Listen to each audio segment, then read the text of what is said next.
BJP നിന്ന് വ്യത്യസ്തമാണ് തങ്ങൾ എന്ന് ചൂണ്ടിക്കാട്ടാൻ വേണ്ടി കഴിയാത്ത ഒരവസ്ഥയിലാണല്ലോ യഥാർത്ഥത്തിൽ കോൺഗ്രസ്. അത് പറഞ്ഞപ്പോഴാണ് ഈ DLF ഇടപാടിൽ റോബർട്ട് വാദ്ര, അതായത് രാഹുൽ ഗാന്ധിയുടെ അളിയൻ പ്രിയങ്ക ഗാന്ധിയുടെ ഭർത്താവ് റോബർട്ട് വാദ്ര 170 കോടി, റോബർട്ട് വാദ്രയെ രക്ഷിക്കാൻ വേണ്ടി 170 കോടി രൂപ BJPക്ക് ഇലക്ട്രൽ ബോണ്ടായിട്ട് നൽകിയ വാർത്തകൾ പുറത്തു വന്നുകൊണ്ടിരിക്കുന്ന സാഹചര്യമാണ്.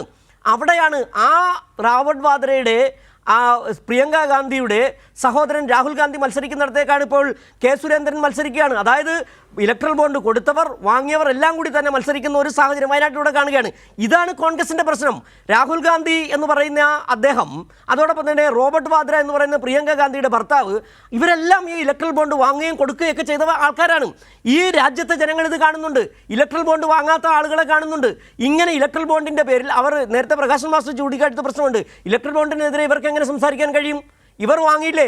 ഇന്നലെ തന്നെ VD സതീശൻ പറഞ്ഞത് സാന്റിയാഗോ മാർട്ടിനെതിരെ കഴിഞ്ഞ നാളുകൾക്ക് മുമ്പ്, വർഷങ്ങൾക്ക് മുമ്പ് ഇവിടെ സമരം നടത്തിയ ആളാണ്. സാന്റിയാഗോ മാർട്ടിൻ LDF സർക്കാരുമായി ചേർന്ന് എന്തൊക്കെ നടത്തിയെന്ന് പറഞ്ഞ VD സതീശൻ ഇന്നലെ നിലപാട് മാറ്റിയിരിക്കുകയാണ്. സാന്റിയാഗോ മാർട്ടിനെതിരെയല്ല ഞങ്ങളെ സമരം, ഞങ്ങൾ ലോട്ടറി മാഫിയക്കെതിരെയാണെന്ന്. സാന്റിയാഗോ മാർട്ടിൻ്റെ പണം മേടിച്ചു, അതിനെതിരെ ഒന്നും പറയാൻ കഴിയില്ല. ജനങ്ങൾ ചോദിക്കുമ്പോൾ കണ്ണിൽ പൊടിയുന്ന തരത്തിൽ ഇത്രയൊക്കെ വാദങ്ങൾ പറഞ്ഞുകൊണ്ട് പോവുകയാണ് കോൺഗ്രസ്.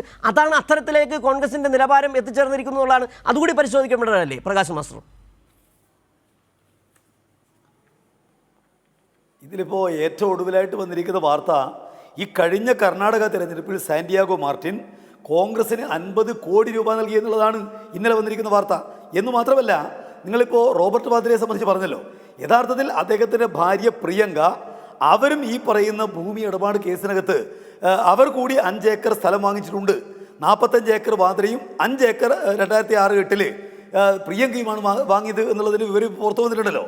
അതിൽ real estate agent HL paho മുഖേന പ്രിയങ്കയും കൂടി ഇതിൽ ഭൂമി വാങ്ങിയിരിക്കുന്നു.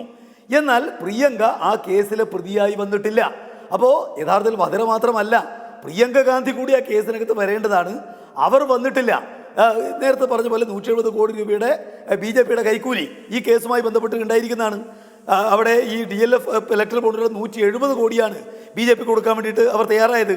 അപ്പോൾ അതുപോലെ തന്നെ ഇപ്പോൾ വാദ്രയുമായി ബന്ധപ്പെട്ടുകൊണ്ട് ഡൽഹിയിൽ തന്നെ മാർക്കറ്റ് വിലയിൽ വളരെ കുറഞ്ഞ വിലക്ക് സ്ഥലം വാങ്ങിച്ചിട്ട് അവ മറിച്ചു വിൽക്കുന്നു എന്നുമായി ബന്ധപ്പെട്ട് ഒരുപാട് കേസുകൾ നേരത്തെ BJPക്ക് ഉന്നയിച്ചതാണ്. ഇപ്പോഴത്തെ കാര്യം അവർ ഉന്നയിക്കുന്നില്ല. അപ്പോൾ ഇവരെല്ലാം ഒരേ തൂവൽ പക്ഷികളാണ് എന്ന് നല്ലതുപോലെ വെളിവാക്കുന്ന ഒരു രൂപത്തിലാണല്ലോ കാര്യങ്ങൾ വന്നിരിക്കുന്നത്. എങ്ങനെയാണ് കോൺഗ്രസിനെ BJP എതിർക്കാൻ വേണ്ടി കഴിയുക?